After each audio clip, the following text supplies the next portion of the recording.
What's up, everybody? Welcome back to another episode of Palm City Chucks. Football, football, football. A lot of playoffs going on. We had some college games that I want to start with before we get into the pros. But we had Ohio State, Texas, and Notre Dame, Penn State go at it to determine the championship game.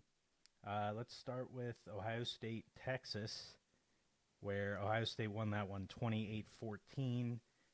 They're just a better team. I feel like we both predicted this, something similar to this. They're just better. And Texas really, as we said, didn't have a crazy difficult schedule. I don't think they really know how to deal with really good opponents like Ohio State. We saw it in their games against Georgia and even their game against Texas A&M, another solid club, and they won. But yeah, it wasn't pretty and it was really close. I just feel like they were just outmatched here. Shoulda, coulda, woulda lost the round before to Arizona State too. But yeah, just really not their year. And Ohio State very well could be their year. They are taking care of teams pretty easily so far in the playoff. Yeah, I mean, I thought when we got to the Final Four teams that Ohio State was most likely to win. My opinion certainly has not changed after these two results. But I actually thought this was a little bit closer of a game in terms of how it played than you described. I think actually watching it, I agree Ohio State definitely looked better, but tracking the scoreboard, this was quite a close game. And the score was 21-14, and Texas had first and goal on the one. Yeah. So it was certainly there for the taking for them. But then they started moving backwards, and then Jack Sawyer happened.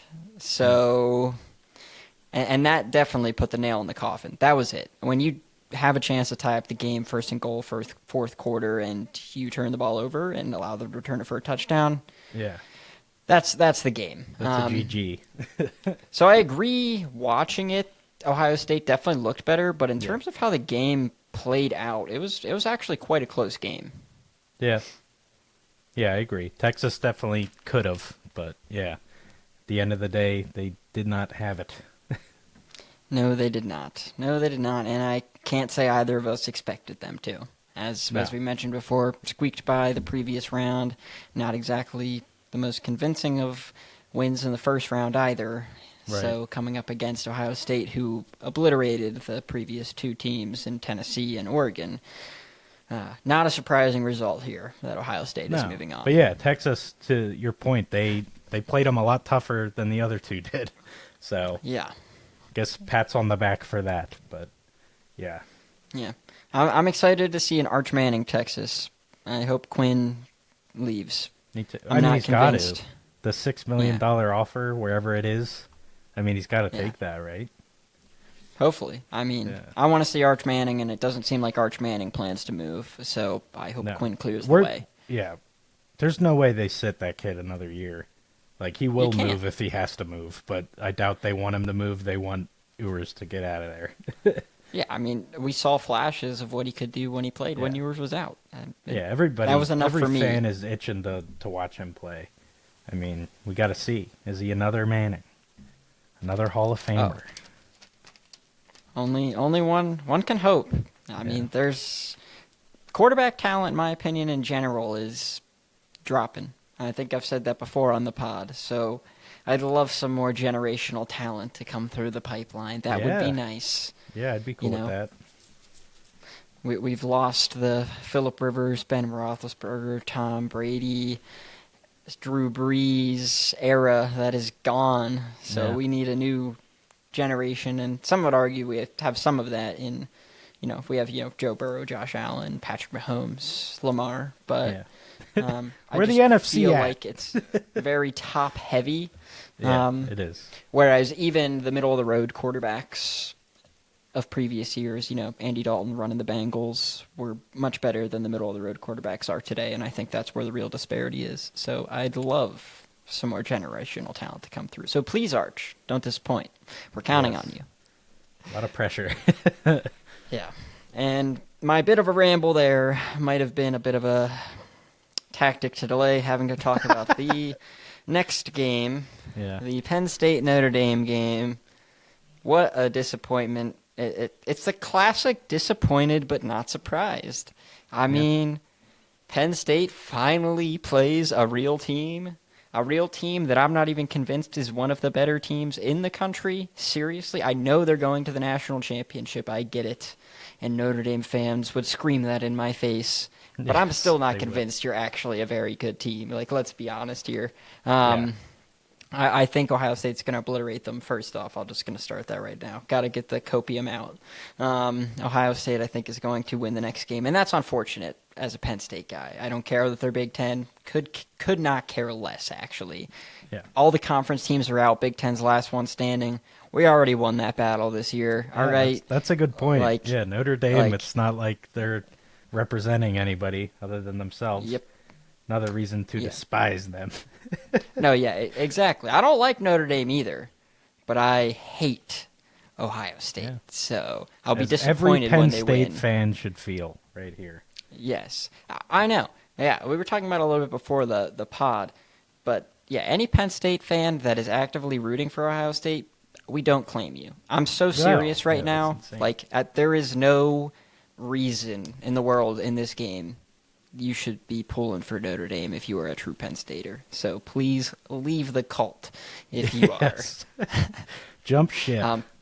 But to the game, I mean, Penn State started well, went up 10-0, but then 17-0 run by Notre Dame, and they go up 10-17. What happens? Penn State, to my surprise, fought back. Tie the game 17-17. Play tough defense. Pull ahead 24-17. And then, just the unforgivable happens. I still don't know. I've watched it a few times. If our corner got his ankles broke, he slipped. I don't know. But that broken play touchdown to tie the game, I just knew that was it. Because they, playing the game straight, no broken plays, don't allow that. Penn State's going to win that game, I think. But man, a 50-yard touchdown when you've allowed nothing prior to that is just killer. Well, it seemed like Penn State just totally took their foot off the gas. Like once they were up 10-0, and then the halftime, the adjustments, you really could see which side had the better coaching.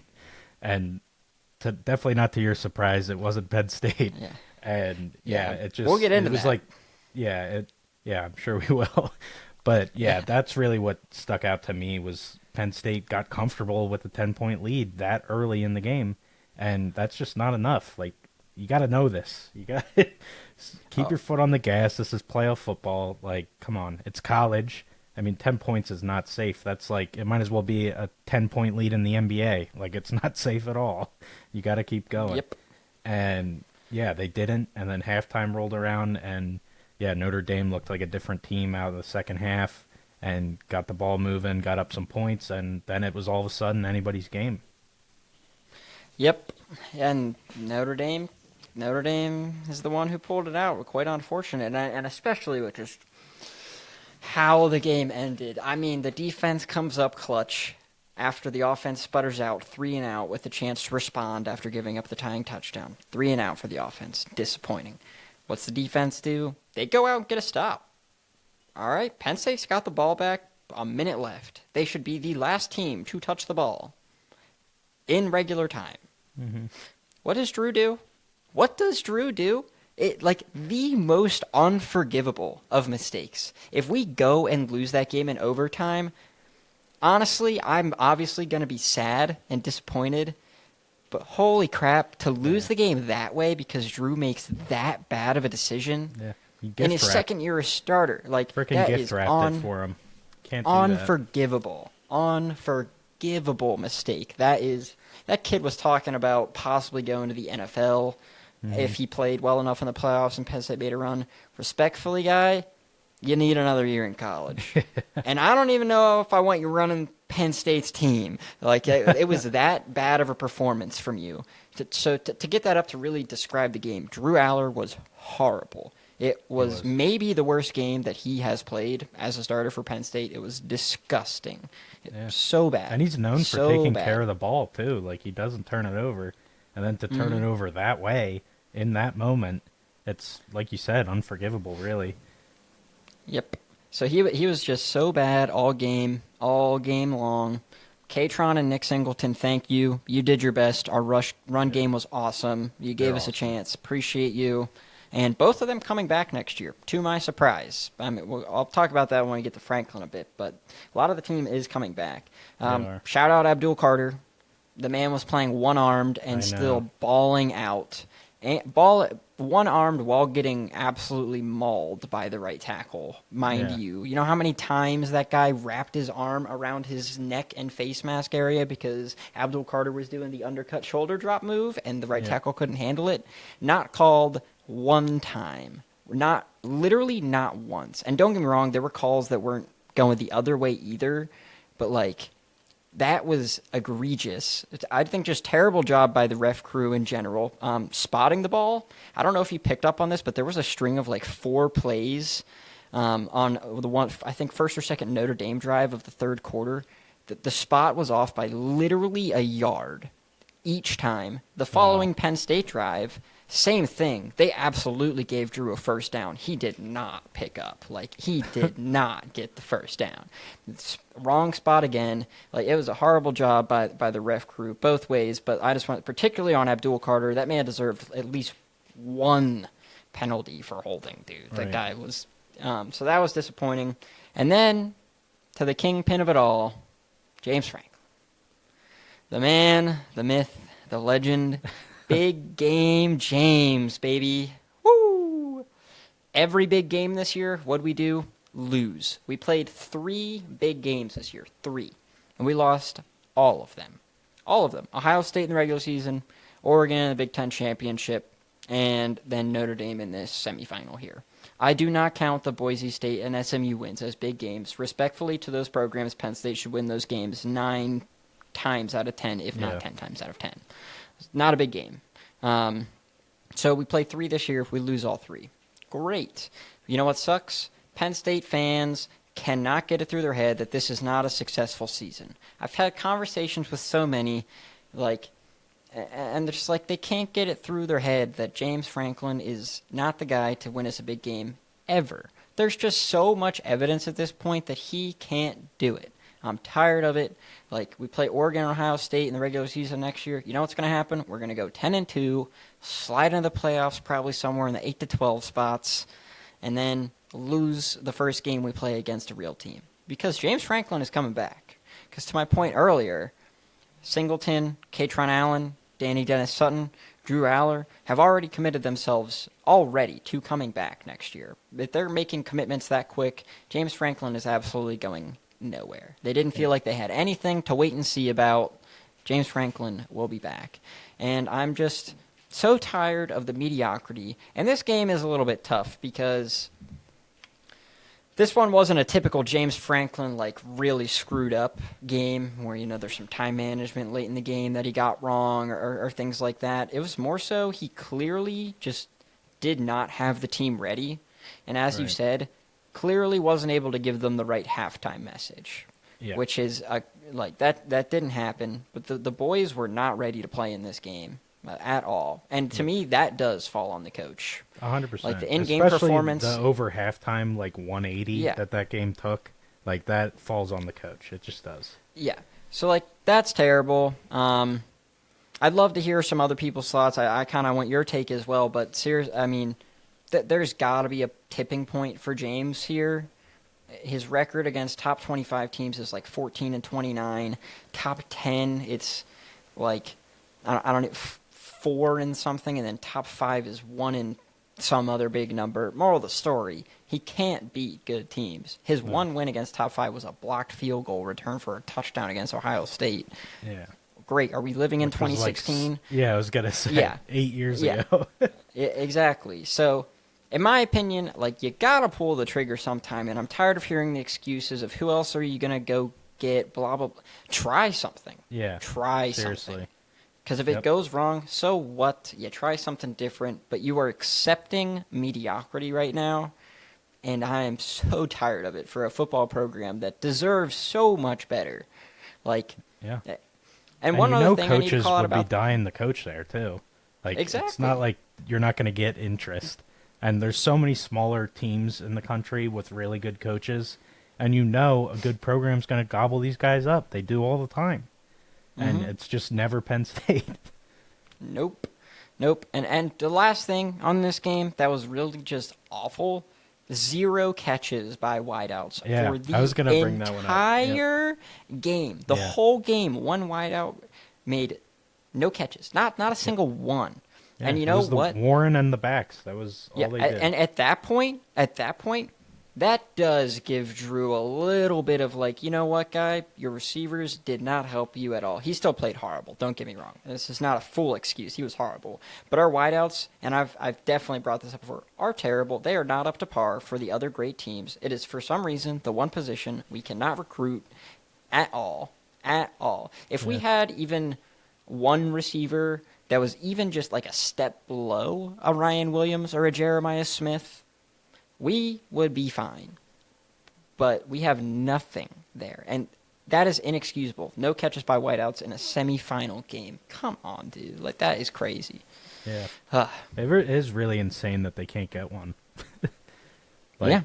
And their recruiting, I mean, especially nowadays, like with the portal and everything else too, like you can pick guys from anywhere. But in general, like Penn State, that is the PA school that kids want to play for. You're telling me there's not stud receivers in Philly right now? Like, there are. And you're just not getting any of them? Where are they going? They going to Rutgers? They're not going to Temple. I know that. Like, where are they going? I mean, they're going to Ohio State and Georgia and places like that. Like Julian Fleming, who is currently on the Penn State roster, by the way, was a very highly touted wide receiver recruit out of PA, and he was like, all directions were pointing to him coming to Penn State, and then boom, Ohio State makes an inquiry and it's over. He ends up going to Ohio State, and he ended up transferring in here at the end. But like, that happens all. I mean, Micah almost went to Ohio State. Like, we almost lost Micah to Ohio State. It's just so easy for them to, and that's you because can't even blame we the prove. kids. We prove we are not trying to win a championship. Yeah. We consider this a successful year, year after year after year, and it is not. You went and won the games you should, and you lost all of the games that should have been at least like you had a chance to show something. Right. That's not impressive to me. It's not. Yeah, that's a fair take, and I agree. And this is kind of what we're used to seeing. I mean, you said it. This season can't be a success because this is what happens every year. You win the games you should, and even then, sometimes you drop one. And the games that are tough, you lose them, like every single time. And yeah, that's not acceptable, and that's what happened this year. So no, the season's not a success. It's nice you made it this far, but that was more luck than anything. Like, you had 2 very favorable matchups in the playoff, and you took care of them. But like you said, and I agree, those were 9 out of 10 times you're going to beat those guys. And you just did. But then you get Notre Dame, a team we both agreed, and I'm sure everybody else would agree, you had the better roster. Like, you have a better team than they do. And, what'd you do? You lost it anyway, because it was somewhat close and evenly matched.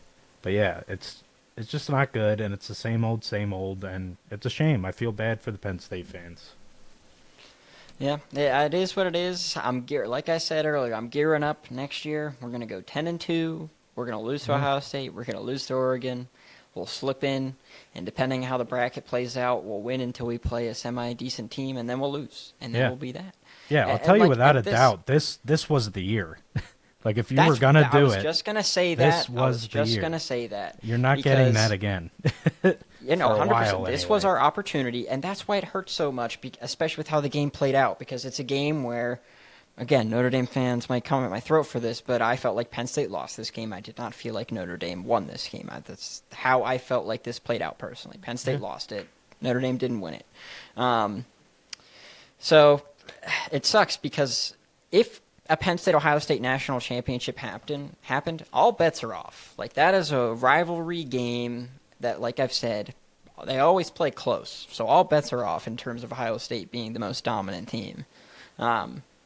likely they still win. I said that. Like I said, I wanted Ohio State for those reasons. Like we have a genuine chance. It felt like we could have done something, but in all likelihood, Ohio State wins the game.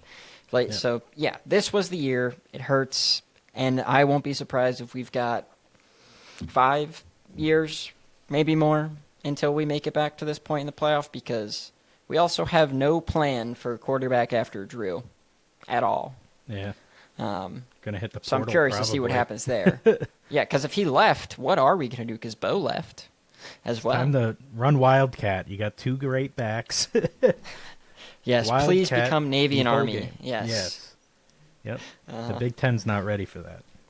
In good news, our defensive coordinator left to take the defensive coordinator job at Clemson, which, in my opinion, I think that means he got pushed out, and rightfully so. Like, defensive coordinator position at Penn State, defensive coordinator position at Clemson. I'm going to take Penn State, current state. You asked me like 7 years ago, I'm going to say Clemson. Oh, but yeah.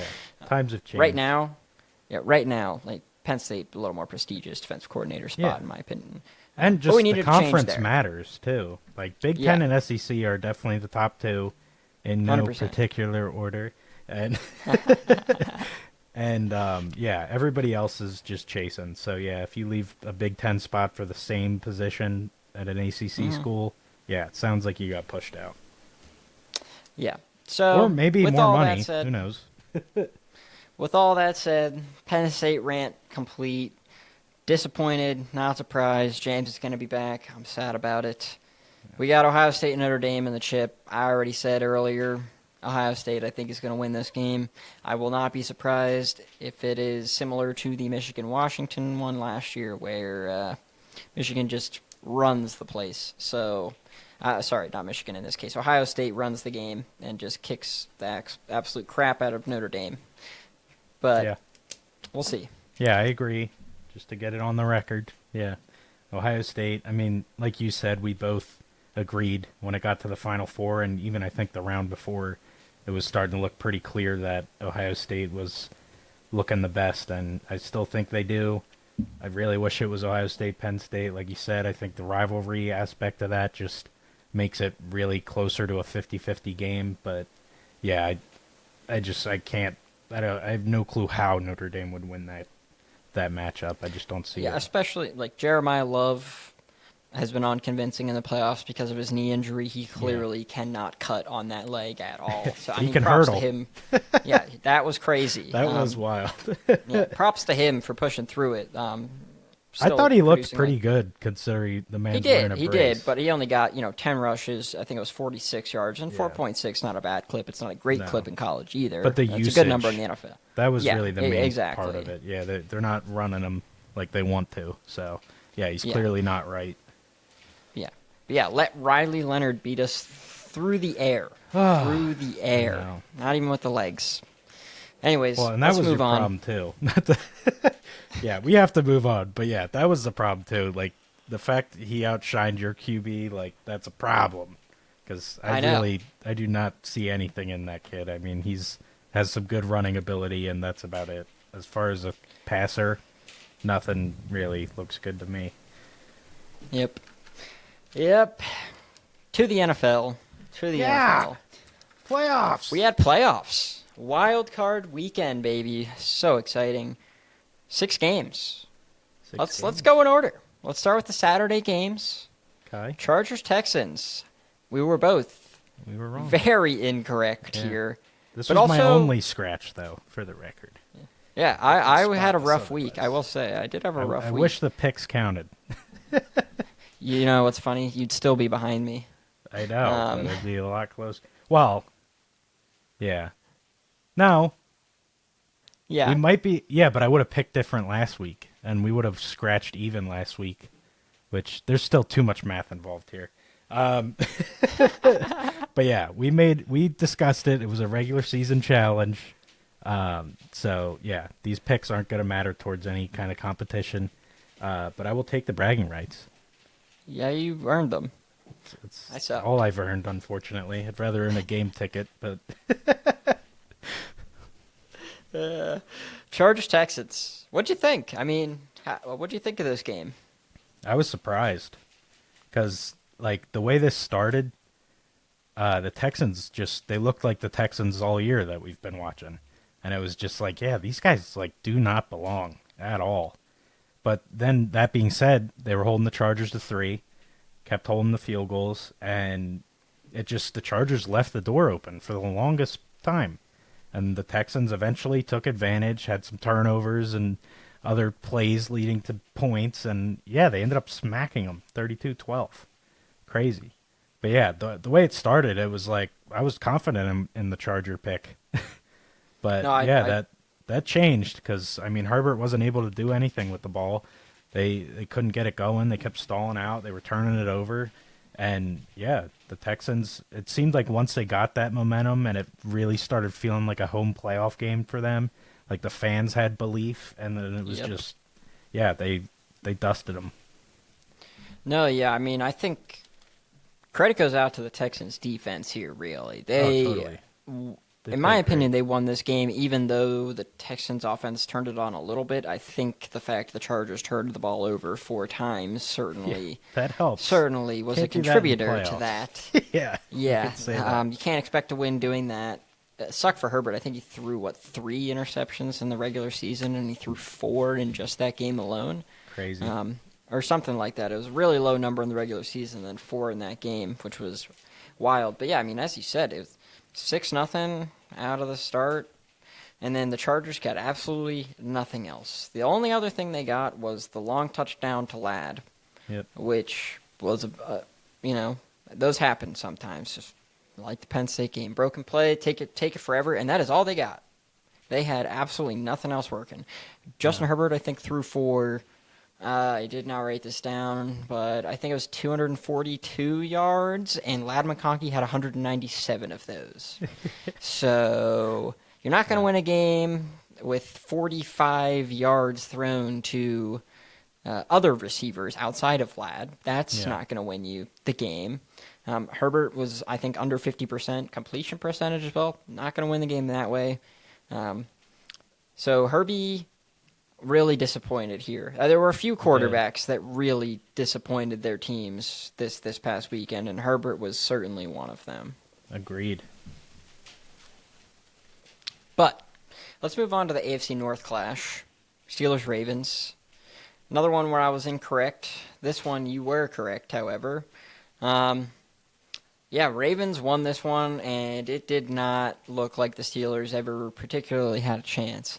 I will say, kind of similar to the Texas-Ohio State game, like the actual game script itself following the score, Pittsburgh had a chance, but watching with your eyeballs, the Ravens were never losing this game ever. There was no chance. They were so dominant. The Steelers looked awful.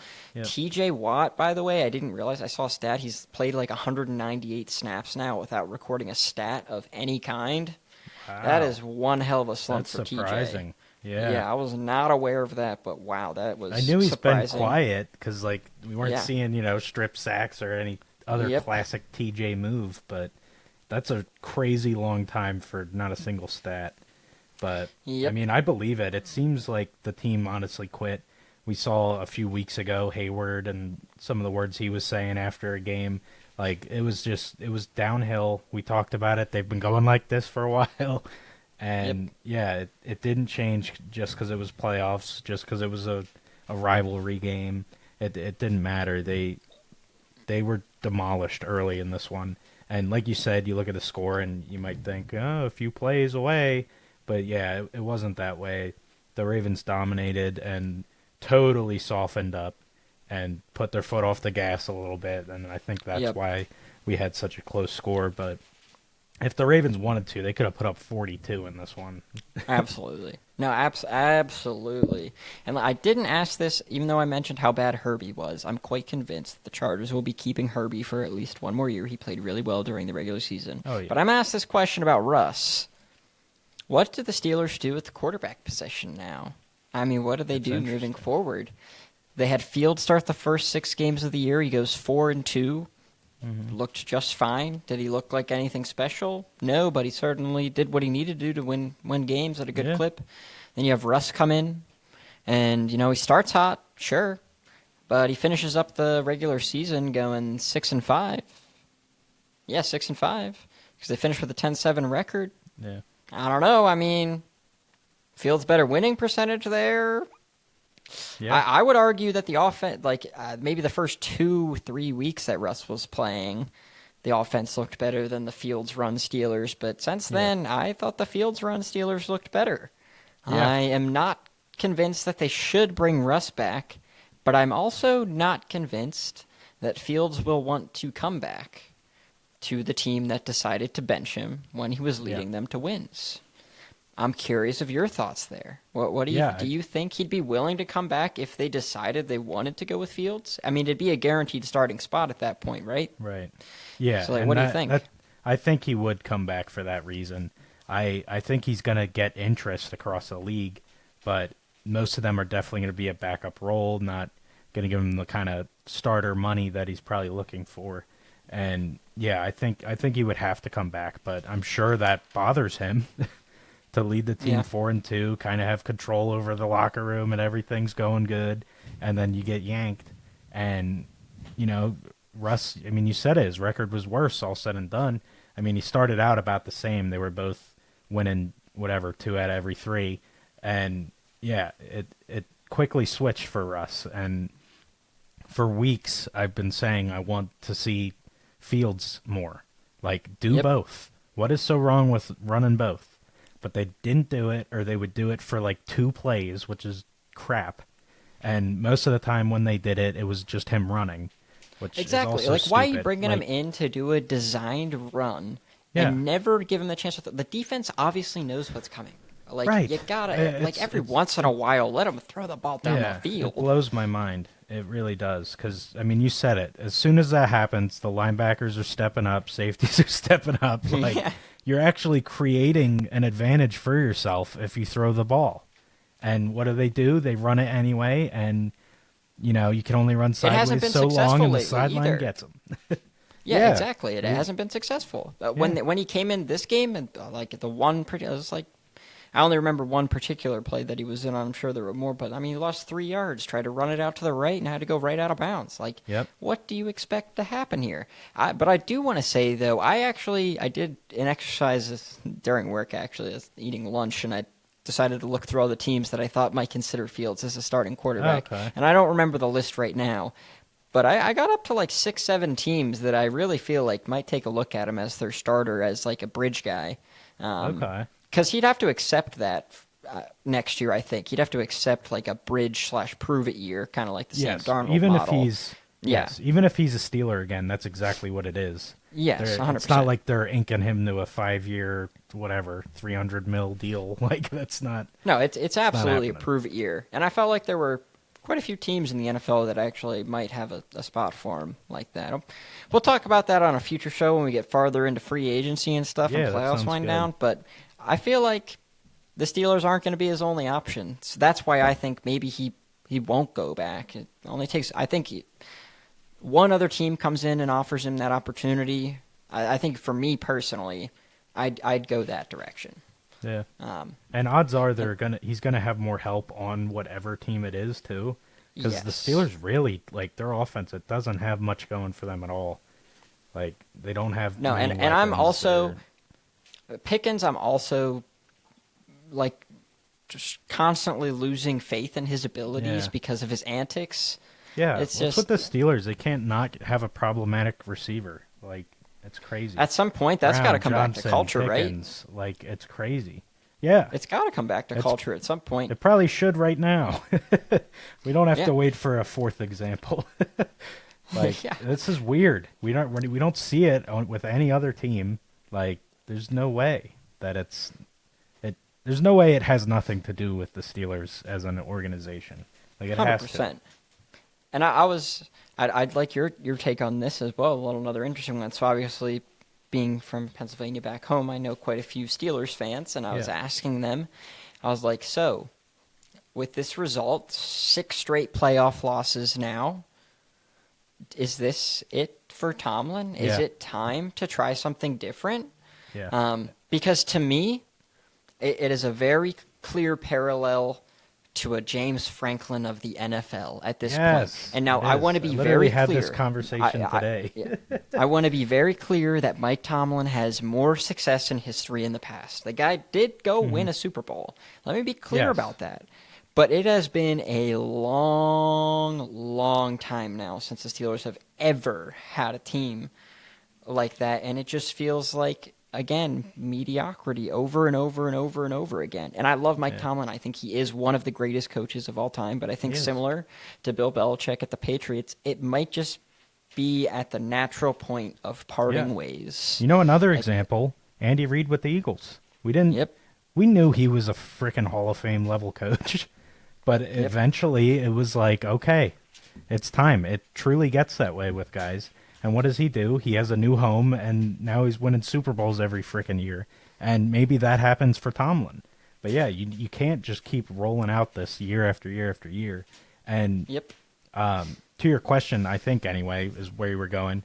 The Steeler fans I've talked to 100% agree that it's time to get rid of Tomlin and start over.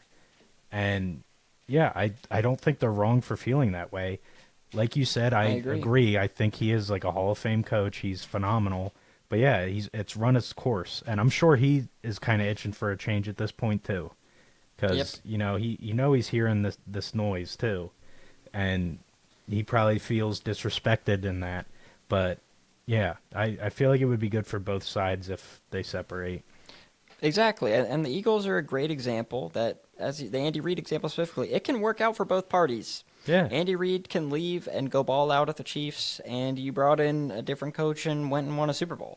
Yeah. So took a few bridge coaches, but yeah, we got it done. It did. Yeah, I mean, it happens. But that's better than this. It truly is. Exactly. That's what I'm saying. Like, in these situations, you just got to try something different. Yeah. No matter if you think there's a big name out there, no matter if you think you're taking a risk on somebody new, take the chance. Yep. Switch and you know what? Up. You're going to have a 4-13 season. Like, it's probably going to happen. But that can turn into a 13-4 season 2 years later. Like, you don't know.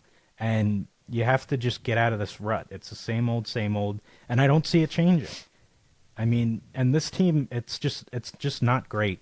Like I've said before, I think Tomlin elevates the players better than probably anyone, and I feel like he did it again this year. You look at the Steelers team on paper, and they're not a playoff team, but he makes them one. And then they lose the game, and then everyone's upset and all that, but it's like, you did better than you were supposed to do.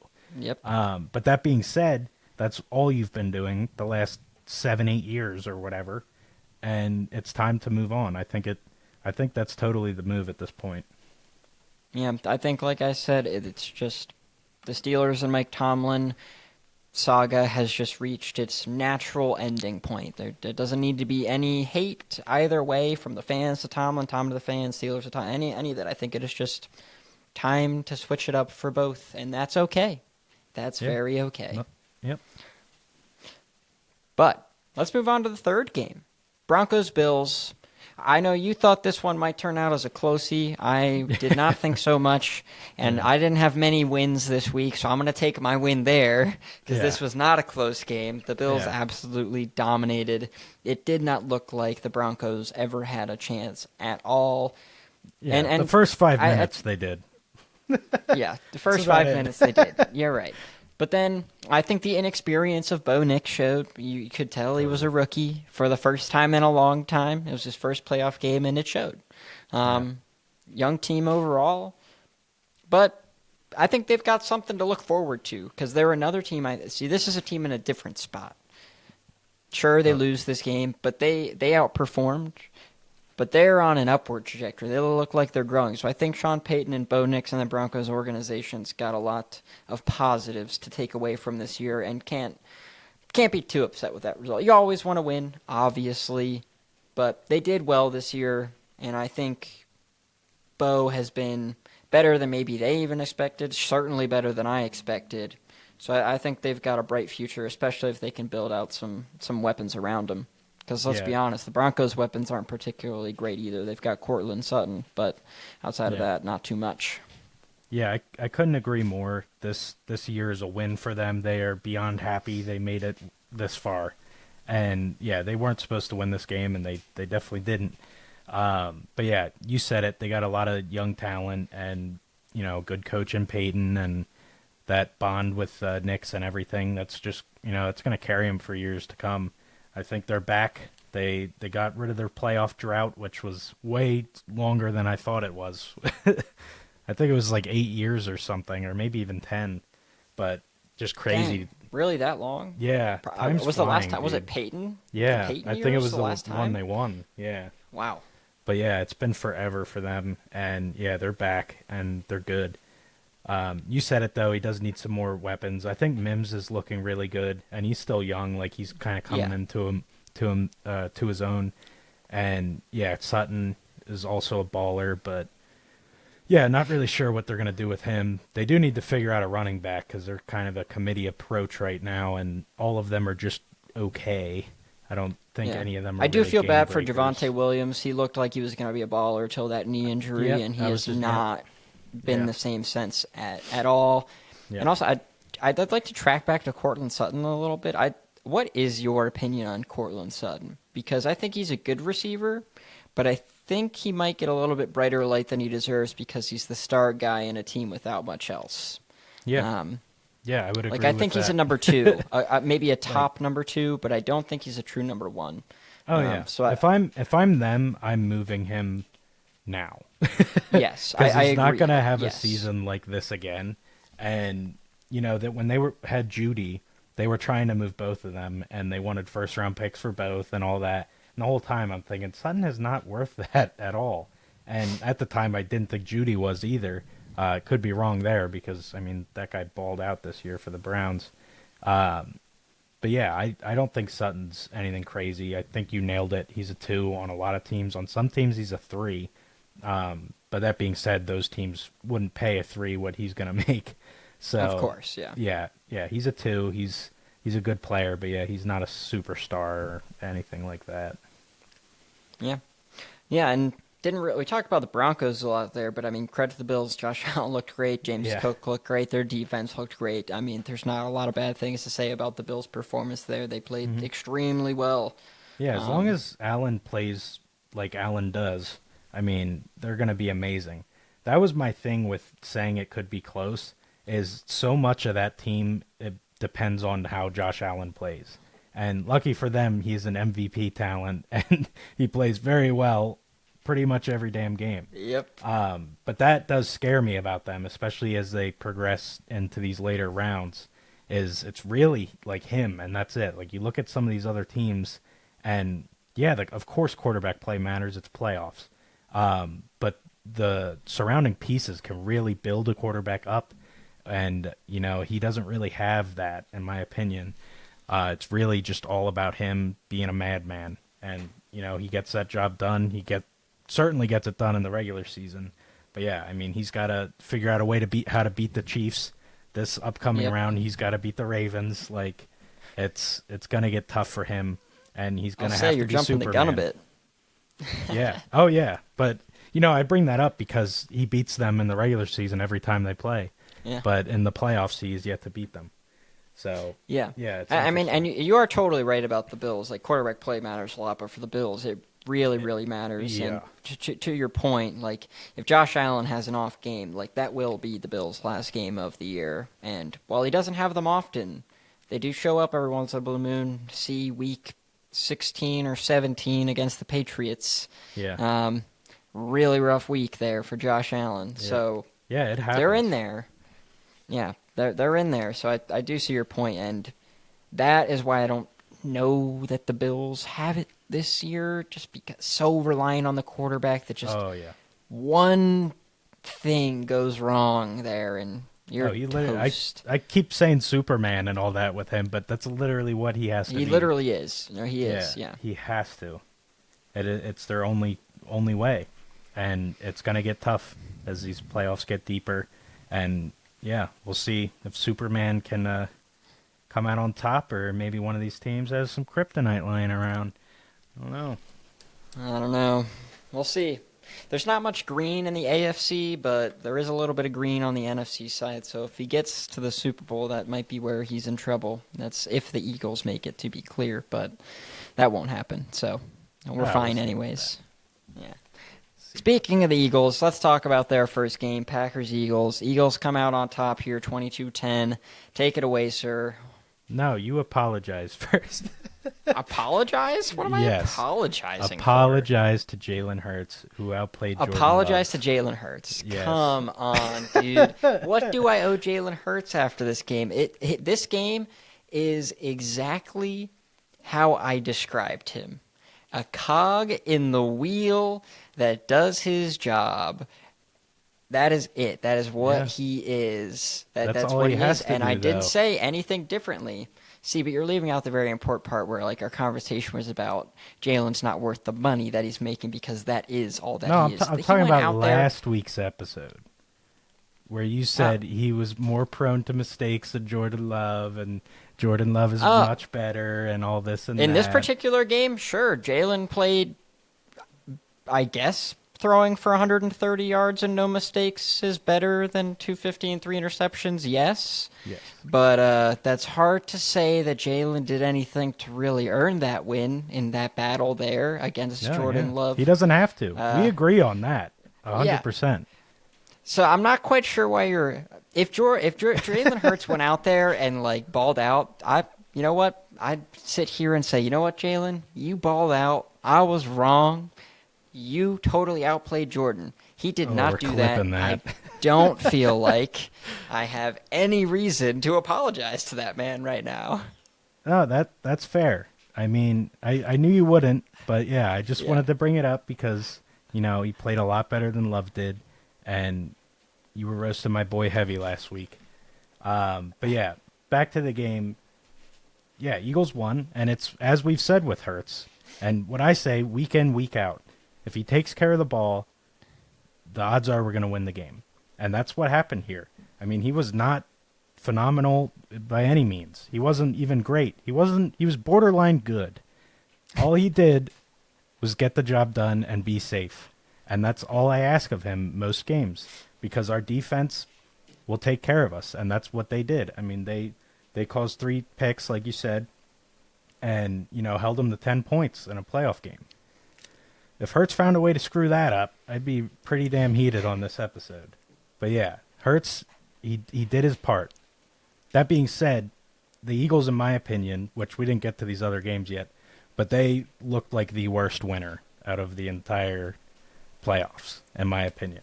And that was mostly, obviously, the offense, because the defense looked really good. But yeah, the offense was concerning. We keep straying away from Barkley, which drives me nuts. He had 9 carries in the first half for like 58 yards. It's pretty good average. And we're talking about Barkley, a guy you can just fuck around and break one at any moment. But yeah, that drives me nuts, especially now that we're here in playoffs. I get it in the regular season. You know, you got to save his legs a little bit. But yeah, now it's playoff time. So to see that was very annoying. And we needed it. You could see it was working. Like, we had drives where he'd get it on first down. He'd get it on second down. Oh, look at that. Now it's already first down again. And then what do? You throw it. And then it's incomplete. Why are you throwing it? Oh, now it's 2nd and 10. We're behind. We have to throw it. No, you don't. You could run it, and he'll get you 6. And then it's 3rd and 4, which is where you want to be. And that just drives me nuts that we don't do that, because that's what teams do to us too. And our defense seems to, knock on wood, hold up for the most part every time. But that is the Fangio style defense. He's giving the unders and all that, which is why Love had a decent amount of passing yards. We are giving that. No big plays. Everything in front of us, just frickin' tackle, which, by the way, we did not do very well, which was frustrating too. And now we lost Dean, which really hurts because he's one of our better tacklers, and, you know, he's been a stud this year. Oh, defensive injuries. Whoa. Yeah, right? Yeah. I know. I didn't want to join that boat with you, buddy. But yeah, it's... What was I saying? You got me with the funny. You were talking about Nakobe Dean. They weren't tackling well. Eagles looked like the worst winner. Yeah, they just did, in my opinion, but it was mostly the offense. And Hurts certainly was rusty, which is weird because he was almost reverse rusty. He started off 7 for 7 in the game and then proceeded to miss like 10 straight passes or something. Like, it was literally 10. It might have been 8, like, whatever. But to miss that many in a row, crazy. And then, like, I'm sure we've all seen the Goddard touchdown, amazing play. But, like, did you see the catch Goddard had to make on that? Yeah. What are we doing, dude? Impressive. But why? It's wide open. He's 5 feet away. What the hell? Like, you could have hacky sacked it to him. Like, what are you doing? Throws it a million miles an hour behind him. He's got to make this miraculous catch and then stiff arm a dude for 30 yards, which was amazing. Really made me reconsider Goddard, by the way, because it was starting to feel like maybe we got to draft his replacement. He's always hurt, like all this and that. But it's like, I don't think many guys are making that play. But anyway, you got to be healthy. The best ability is availability. So it's true. Yeah. Whether we address that or not, like you said earlier, we'll leave that to future episodes. But yeah, all in all, I really wasn't that impressed with the Eagles. I didn't think they looked great. I didn't think they looked good enough to win at all. But they were certainly good enough to beat this Packers team.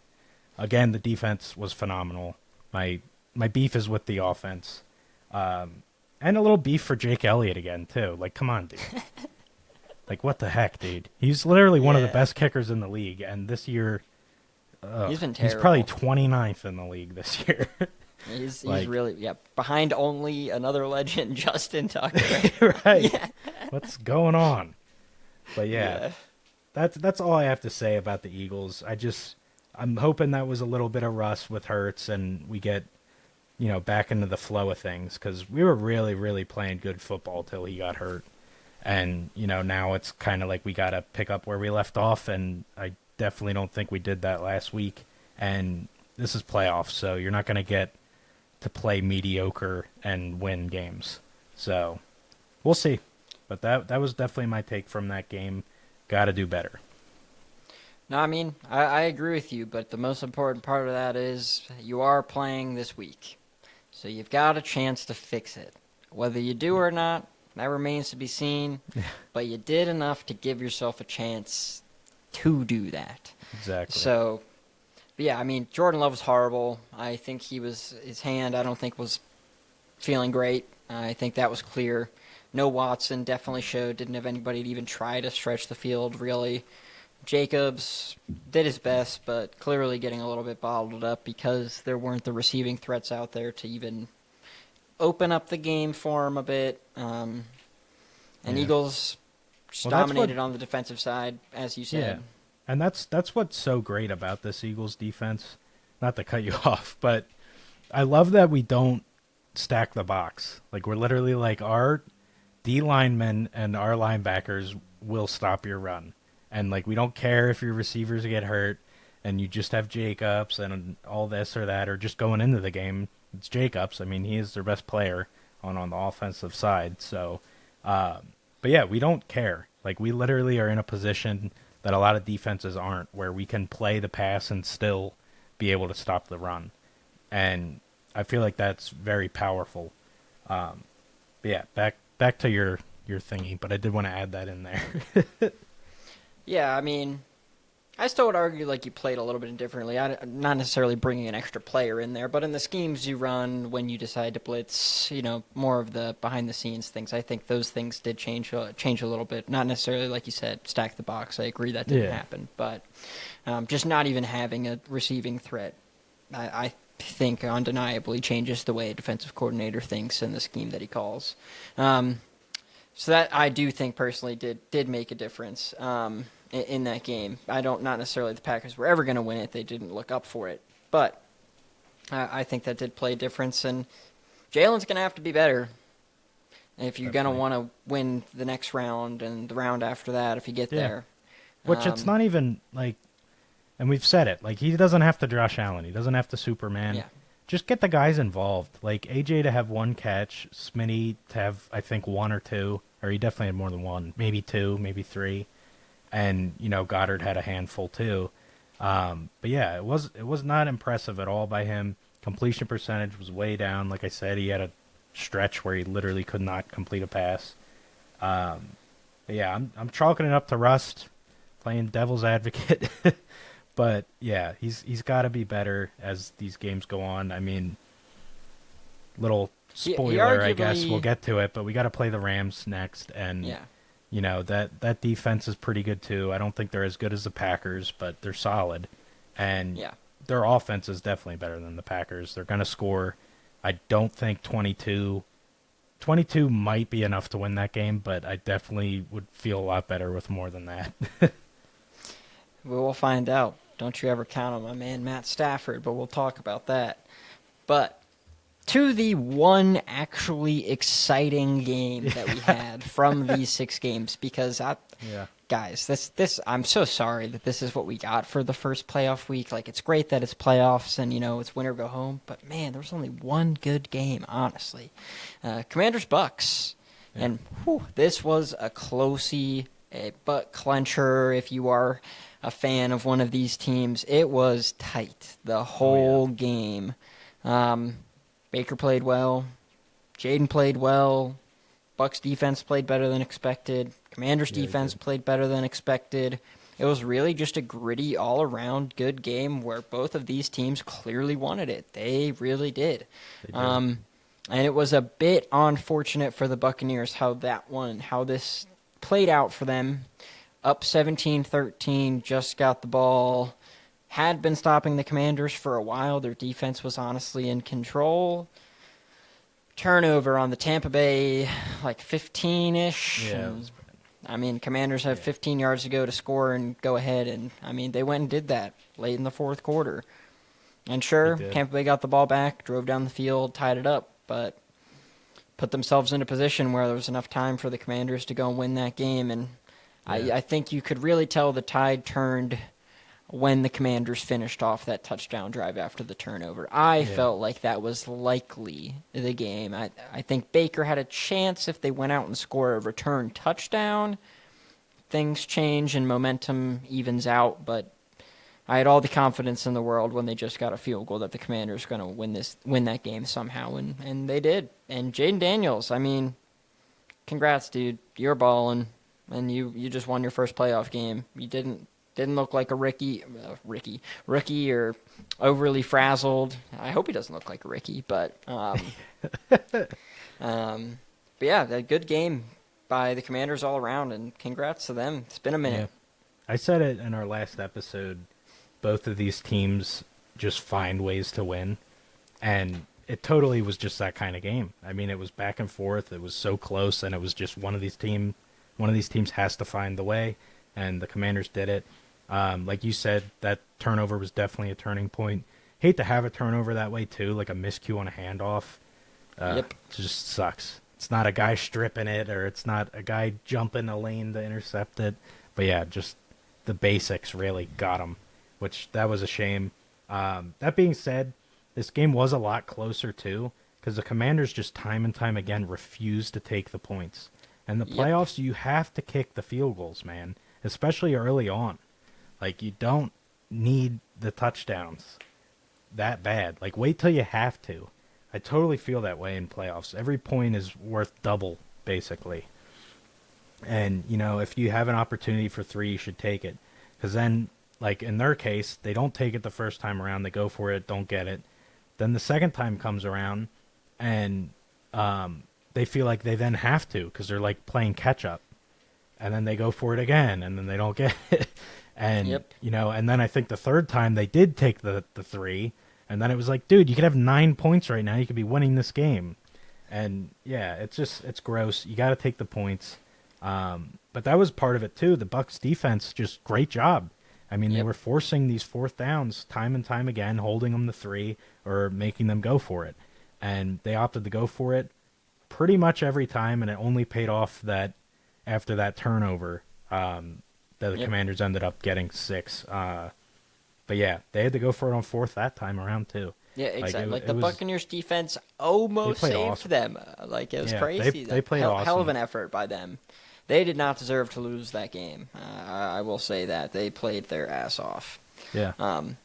But tight game.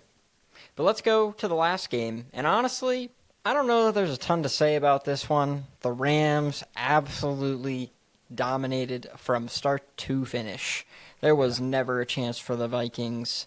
They never got anything going. Aaron Jones was completely bottled up. Sam Darnold, the big talking point of the evening, sacked 9 times, which that amount of sacks, some of it's on the offensive line, and if y'all watched the game, some of that was very much so on Sam Darnold holding the ball too long as well. Yeah, I feel like the Lions put some shit on tape. Like, you guys literally gave the league a spreadsheet to destroy Sam Darnold. That, or maybe the Rams already had it figured out, because they did. The Vikings lost to them already. They've lost 4 games, and they were both to the same 2 teams, the Lions and the Rams, and they were both back-to-back weeks, which is just kind of funny. But yeah, this game was never close. The Rams' offense and defense, just both sides of the ball, smacked them. I feel bad for Sam Darnold a little bit. He sucked. Too. Don't get me wrong. Money went away? Like, is the team going to pay this man what they were 2 weeks ago? I don't know. I think that's reactionary. I mean, you got to think about it. When is the last time that Sam Darnold started a playoff game? Before this? Probably never. Never. Yeah. Exactly. So this was this man's first playoff game. Yeah. Like, how many guys go out there in their first playoff game and have a baller game? Not many. Yeah. No matter how experienced Daniels. you are. Yeah. But, like, he's getting a lot of crap from the Minnesota fan base, for one. I've got one really good friend out here in Wisco that's from Minnesota, and, like, just immediately ready to throw Sam Darnold under the bus, out the window, whatever your favorite metaphor is there, like ending up in Sam Darnold away from the Vikings. And I'm just like, you do realize this guy just put together a 14-win season for you. Which I'm pretty sure is a franchise record. Yeah, 1 game away from getting the 1 seed in the NFC. I put up really good numbers doing it. Oh, yeah. Not like he was carried around by the team, like some other quarterbacks I won't name. I agree. Yeah. Keep coming at me for I had to get it one. out there. Yeah. It's for making me apologize. But, like, Sam Darnold balled for you. And I understand you drafted J.J. McCarthy last year in the first round. It's not going to be better than what Darnold did. But, like, probably his whole career. How are you so ready to move on? How are you so ready to move on? And not just ready to move on, but upset at Sam Darnold. Yeah, he had a bad game. I get it. He did. And you lost that game because of that performance, sure. But what this man gave you compared to what you were expecting and what he showed, I don't know that you can just up and be like, yeah, we need to eliminate the idea of Sam Darnold returning as our quarterback from our minds. I cannot get behind that after the season he just gave you. I think you have to explore trading JJ. Seriously. Yes. Like, I agree. I don't think JJ's ever going to come close to what Darnold did. Yeah. Like, and sure, maybe some of my opinion of JJ is informing this argument a bit. I really don't believe him as an NFL quarterback, but I think you could have Caleb Williams before he ever stepped foot on an NFL field, the amount of hype going into a guy, and I still would have this opinion because, like I said, Sam Darnold was playing at an MVP level for a very long time, and he just went and won you 14 games. Yeah, that doesn't happen. Yeah. 14-win seasons are very rare. Like, this was a bizarre year to have, 4 of them or whatever it was. But yeah, this is not normal, and his season is not normal. He did an extraordinary job, and if anything, these last 2 weeks might allow you to keep him for less money than it would have been had he won against the Lions or played decent. But yeah, I think that's the side of it that the Vikings fans should be taking. Like, hey, maybe we can get him for not a ridiculous price now. But yeah, I definitely think they should keep him. And even so, as the listeners know, we value sitting young quarterbacks. Even if you want to keep McCarthy, like sign Darnold to a 3-year and kind of see what happens. And we know how these contracts go. You can get out of the last 2 a lot of times, or the last 1. But, with McCarthy's injury and everything, I definitely would want him to sit next year if I'm a Viking fan. And I feel like Darnold would be a fine teacher for him. Like, you can kind of still play both, or have it both ways where you retain both quarterbacks. But, yeah, I don't know. If I'm a Viking, I'm definitely wanting to keep him. 14-win seasons don't happen. He definitely showed enough to be a pretty high-end quarterback in the league. Yeah. No, I agree. Let that walk. We'll dive deeper into that conversation later, but I just wanted a gut feel there from you because, like I said, I was having some conversations with my Viking friend today, and he was very stern on this fact that Sam Darnold needs to go. He is done with Sam Darnold. Will not accept him being the Vikings quarterback. That just seems next emotional. Year. I literally, that's what I'm getting to. I literally said, we are done with this conversation. I will check back in with you in a few weeks when you have had time to cool down because you were just jaded and not thinking straight right now. Yeah. Yeah. That's what I chalk that up to. No, 100%. But with that, we've only got 8 teams left. We've only got 8 teams left, folks. We are in the divisional round. Let's start with the AFC. We got the Chiefs and the Texans. First game there. I got the Chiefs. I mean, the Chiefs. It's playoff time. Things haven't changed. Yeah, exactly. Like, it's playoff time, and that makes it even more likely that I'm going to go with the Chiefs. I mean, they just know how to win games. Does the time off concern you at all?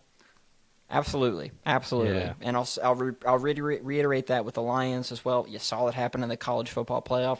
Literally every single team that had a bye lost. Every single one. Yeah. And that week off, I think it's just you can get a little complacent. Like, sure, the rest is a definitive win. Specifically with the Chiefs, they had a few weeks off. True. Which that makes it even more concerning. But yeah, I went with them too, but I definitely am worried about that. Like, which I say worried. I would love it if the Texans win this game. But I definitely think their chances are better than I would have guessed going into it. And especially, like, how much do you want to take away from the Texans game last week against the Chargers? Because this Texans team was not impressive all year. Like, they really weren't. They were in the worst division in football, and they by far had the best team in that division. And, they fumbled to, 10 wins? And, yeah, it just was not a pretty season. I mean, definitely want to go Chiefs, but, they have a solid defense. They played really well last week, and the Chiefs the first quarter, they gotta be shaking off some rust. I don't care if you're Mahomes.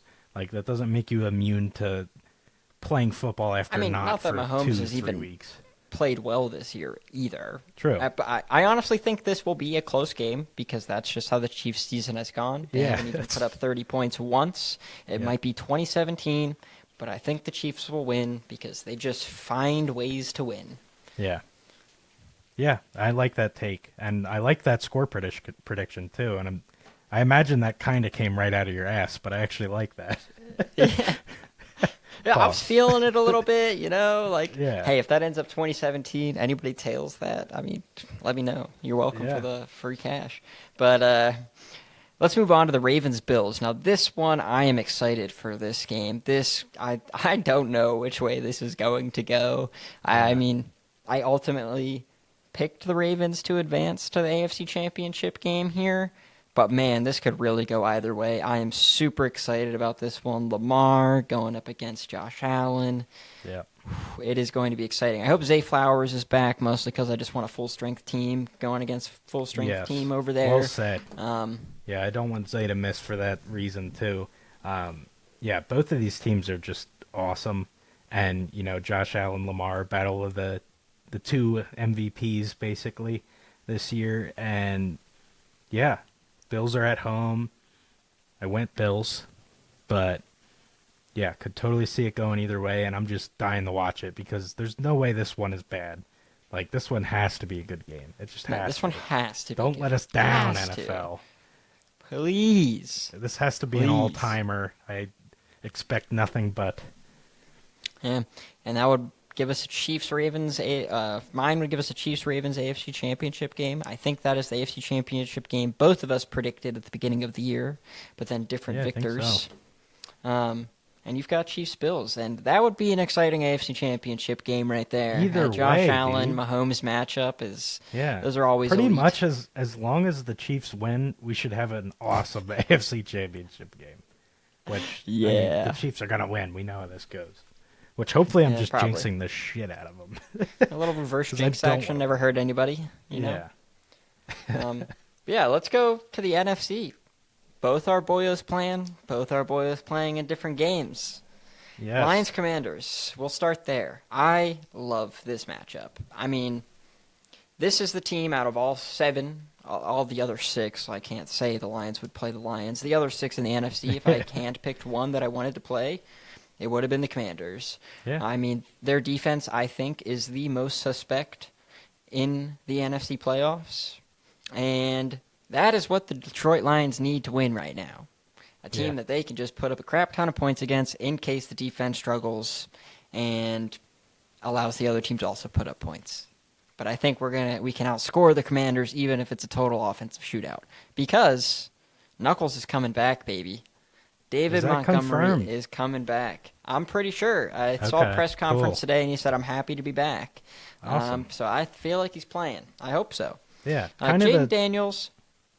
Oh, go ahead. Sorry. I was just going to say kind of the same thing you were saying with Zay. Like, I want these teams to get guys back.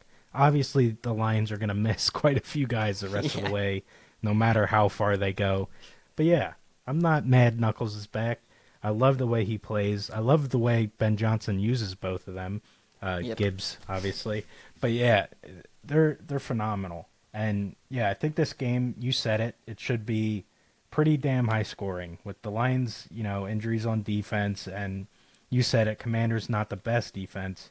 I will say I think their defense is okay. I would say maybe the Bucs had the worst and then them. But, yeah, either way, one of the weaker defensive teams in the NFC. But yeah, I expect a high scoring affair. I went Lions on top because, I mean, if it's going to be an offensive shootout, I'm going to go with the best offense to win it. And yeah, until the Lions stop, they are the best offense. So yeah, I'm going Lions. But yeah, I think it would be an amazing story if Daniels somehow rallies the Commanders and wins that game. Let's not even put that out into the universe, all right? Somebody had to by now. I can't be the first. It didn't need to hit my ears, though. That's fair. Sorry. That's fine. But yeah, I mean, I wouldn't mind hopefully the Lions defense plays a little bit like they did week 18 against the Vikings. But as you said, I am a little bit concerned about the week off. That was great for the Lions health-wise. As you just mentioned, we are very hurt right now, especially on the defensive side of the ball. But they played really well against the Vikings in week 18. They can replicate that 1, 2, 3 more times. Got a shot at this thing. Yeah, I don't know if they'll have it that good. I mean, like I said, I feel like you had a blueprint on how to destroy Darnold, and blitzing clearly got to him. I will say Daniels, as far as a rookie goes, I'm very impressed with the way he handles the blitz. I mean, better than a lot of guys that have been in the league for a hot minute. Like even my boy Hurts, like he really struggles with teams when they're blitzing. Like he's used to that wonderful, beautiful offensive line giving him 10 seconds of play. And yeah, if he doesn't get that, he struggles. But Daniels, he seems very mature to me. Definitely doesn't look like a 1-year player or a first-year player. So yeah, I'm curious how your defense is going to stop him. I just really feel like your offense is just going to have to outscore these guys. And if that's what it comes down to, I'm confident they will. Yeah, I am too. Yeah. But let's move on to the last game. Rams-Eagles. And this one was really tough for me. Rams are playing really well. They have been playing really well for a long time now, too. A long, long time. Their defense is turning up, as you said. I mean, played really well against the Vikings. Matthew Stafford is the quarterback, and he is a genius. I just have to call. I didn't mention this when we were talking about Vikings-Rams, but that play that Stafford had when he was getting sacked to have the wherewithal to pitch that and not get grounding because he knew Puka was there. Dude, Tyren was there too. That is insane quarterback play. Like, I know that goes down in the books as an incompletion, but that actually, in my opinion, might have been the most impressive play by a quarterback all of last weekend. That is insane there. To not only get out of that, but avoid grounding, too, was insane, I thought. Like, elite quarterback play that. I did hate that play, though, just before we move on, because I want to get this play out of the way. But I hated it because the announcers said because they were reviewing if it was a fumble or not. Yep. So they ruled it a fumble, I think, initially. So then turnover automatically reviewed. And they review it, they see he's throwing it. Even if Puka and Kyren weren't in the area, they can't then throw a penalty flag. Yes. So that just scared the shit out of me. Because if quarterbacks start, literally you're sacked, and they just do a little bullshit. I feel like it's a slippery slope kind of play, and I really am worried that quarterbacks are going to try and replicate that. And yeah, I really hope they don't. But yeah, if this was just a standalone one-time thing, that was a tremendous play by him to know they were in the area, and and to that point it wasn't grounding. So even if they could then throw the flag, it wasn't regardless. But that just scares me because you know what I mean. Like, if they are thinking at those the are same fumbles, time, though, and that then only happens. happens. They can't. That requires them to call it a fumble on the field as well, because if they call it an incomplete pass, they're going to make a decision on grounding right then and there. The problem is they can't retroactively call grounding. Right. So I don't think I'm as concerned about that because it requires a couple other things to come together. Yeah, stars kind of have to align for it to happen. Like, the quarterback can't be confident that they won't call it a fumble because that's out of their hands entirely, right? That's on the refs. They have no control over that. So I don't think I'm concerned about with quarterbacks trying to replicate that. Okay. I think just a little too risky. But it's very risky. Yeah. But back to the Rams-Eagles game here. I mean, the Eagles defense playing amazing. Absolutely are. Locking up. But as you said, the offense was not convincing last week. It really wasn't. And maybe this is a spot where they have a blow-up game because of that. That's totally possible. Could see it. But maybe the struggles continue. And I decided that just like last year, they take a little bit of a disappointing loss here, and I think Stafford and the Rams will make it to the NFC Championship game. It kind of feels a little bit like a last real run for Stafford, too. I'm kind of getting that vibe a little bit. Not that he's going to retire, but in terms of having the team around him to make these kinds of runs. Yeah, to make a push. Yeah, and he is getting older, either way. So I got Rams here, but I think it's going to be close, and it totally could go the other way. I'm not going to sit here and say it could. Yeah. Yeah, I mean, Rams are definitely an underdog pick here. Eagles should be favored in this one and should win the game. If they don't, I think it's going to be, like I say, every game. If Hurts doesn't take care of the ball, there's a chance we lose this thing. If he takes care of the ball, if the defense is themselves, if the rest of the guys are themselves, we should win this game. And I will say, probably earlier in the year when the Eagles matched up with the Rams, probably Barkley's best game. So I'm curious to see what the Rams are going to do differently to try and stop Saquon. Because he had like 200 something yards against them. Like, it was insane. But yeah, I'm thinking that the Eagles are going to ride him, and I really hope they do. Like I said, it's playoffs now. I want this man 30 touches a game. Like, that's what needs to happen. And, that's how you control time of possession and all that other good stuff, too. which helps you win games. You want your defense resting on the sideline. You want the ball. I mean, that's how you score. And, yeah, I think if the Eagles do all of that, they will be fine. So, yeah, I'm just banking on another non-turnover Jalen game, and I think we'll win because, we're not quite there yet. So the way I have it playing out, we're going to have Lions-Eagles next round. Hurts might have to do something spectacular there. He might. I don't think just not turning the ball the Lions over. Defense is the team he could. I Yeah. mean, it is. No. Yeah, I agree. But I'm just saying, I don't think just playing turnover-free football is going to get them over the Lions. But I think the Rams, I think we can kind of similar to the Packers. You just play clean ball. Hopefully Stafford makes some mistakes. And, yeah, we should win this game. I'm certainly not going to pick us to lose when we're favorites.